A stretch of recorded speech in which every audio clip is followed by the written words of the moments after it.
Hello, I'm Rob Coston from Nautilus International, and today I'm talking with Captain Thomas Larkin from a trade union based in the United States. That's the International Organisation of Masters, Mates and Pilots, which is a member of the Nautilus Federation. So here at Nautilus, we love to hear success stories from our partner unions, and back in 2024, we were delighted when MM&P had what looked like a really big organising win, the biggest in 50 years among deck officers in the States, with about 200 deck officers who were working for OSG and ATC. They voted to be representative by masters, mates, and pilots, and that would give them access to union jobs, to particular benefits. It was a really big thing for them. However, it seems like the companies are not playing ball now.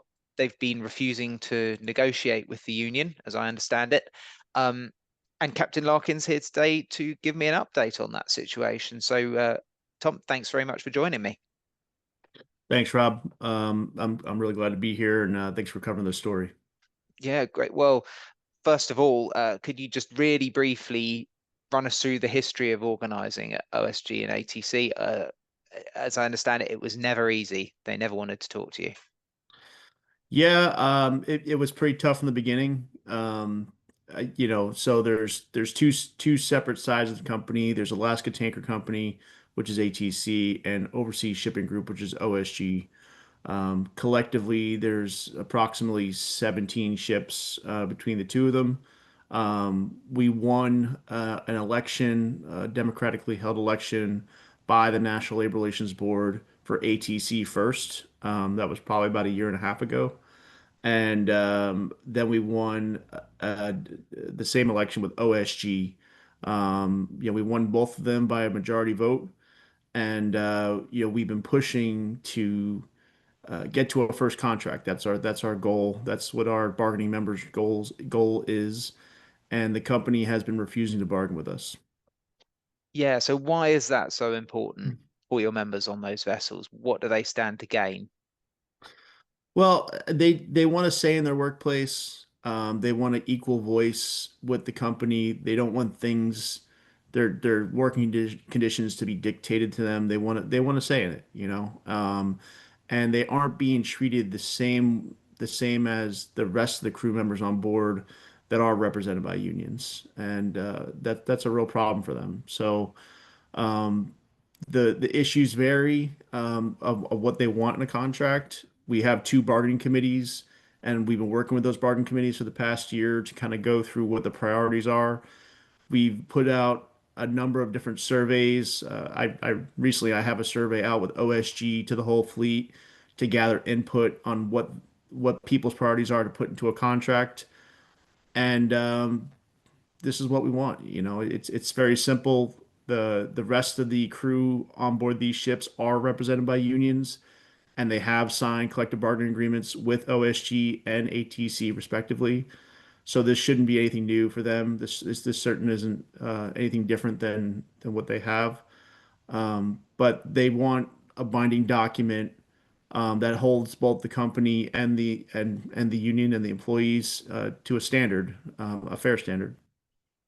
And as you said, they already are accustomed to working with unions. They presumably they've been forced to do that in the past.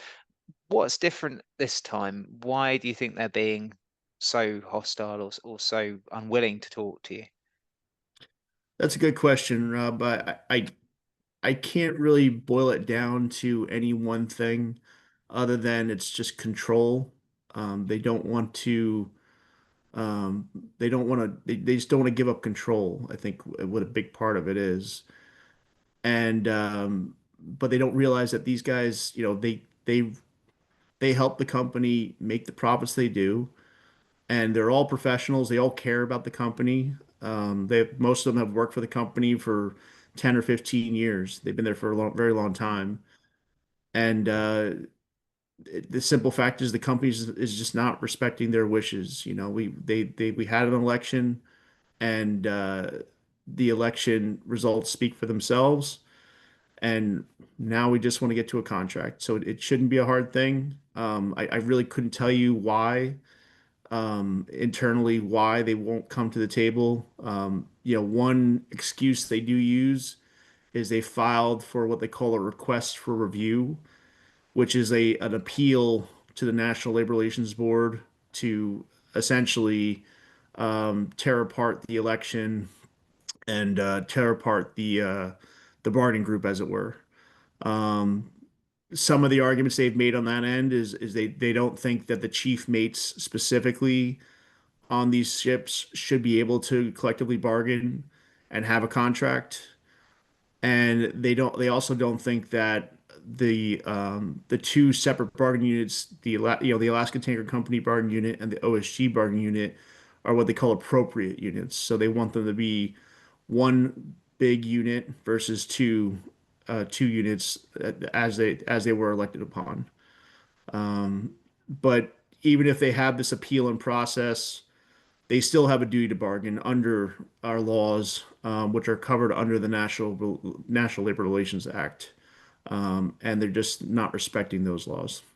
Yeah, so that's what I wanted to bring up next, because you mentioned this is the wishes of your members. This has been voted on. It's really clear, but it's not just wishes. It's also in the law, isn't it, that they are now supposed to negotiate with you.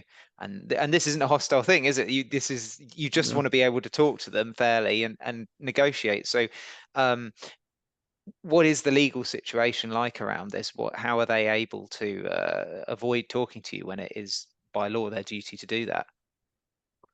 Well, the problem is, so we have a National Labor Relations Board that sits in DC, and we have satellite offices, National Labor Relations Labor Board satellite offices across the country that handle these kind of cases.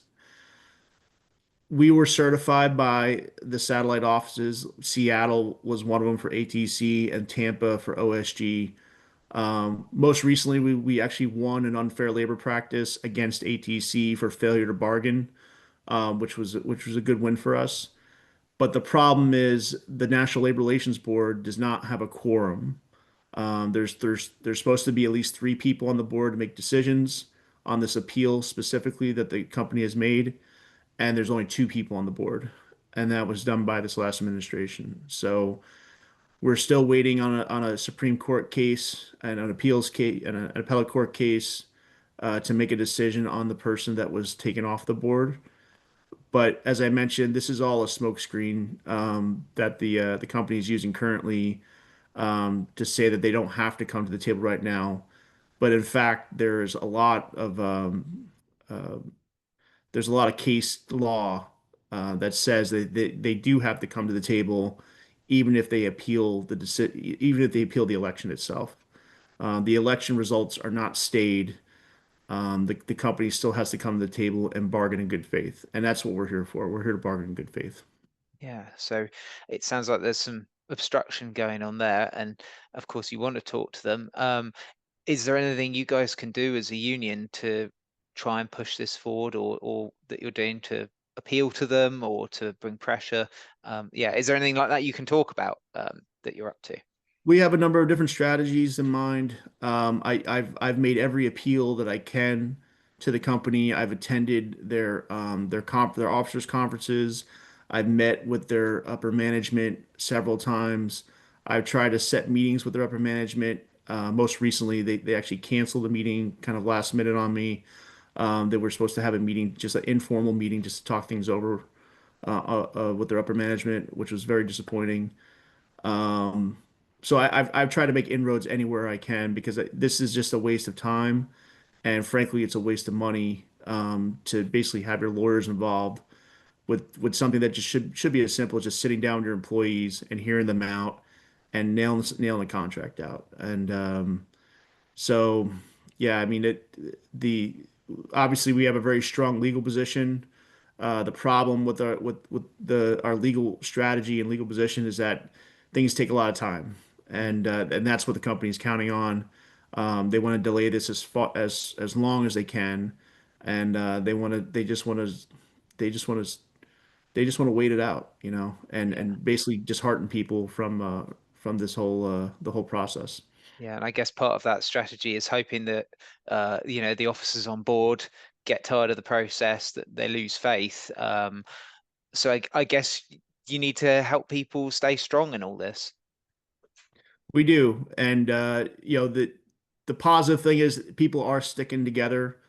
Um, specifically our bargaining group is we have very strong bargaining group members. People realize the value of being in a union and a union contract, and so this is not going away. We're going to be here for the long haul. We'll be here for as long as it takes to get to a contract. I wish the circumstances were different, and we could all just be adults and get to a contract. But Mhm. these are the games we play, I guess. Yeah. Yeah, sometimes unfortunately it's not easy. And I know you've done a petition asking your members to contribute to that, and that goes to the CEO um, and the president of OSG and ATC. Just asking them to do the right thing, to work together for a fair agreement. Um, so, is there anything else that the rest of us can do to support you in this and support your members? That's a good question. You know, I mean, I know that Nautilus has a pretty broad reach, but if anybody has a connection with Saltchuck, which is the company that owns OSG and ATC, or OSG or ATC, reach out and tell them to do the right thing. Um, this doesn't have to be difficult. I think the people in the bargaining group care about this company. They want to work, and they want to do the right thing, but it has to be reciprocated on the other side. And as long as we're delaying this, it's just going to get worse and worse. And but we're like I said, we're not going to go anywhere. We're going to be here until we get to a contract. Brilliant. Well, thanks very much for the update on all this, Tom. I hope to hear good news when that comes, and very, very best of luck in your negotiations with the company. Thank you, Rob. I really appreciate it.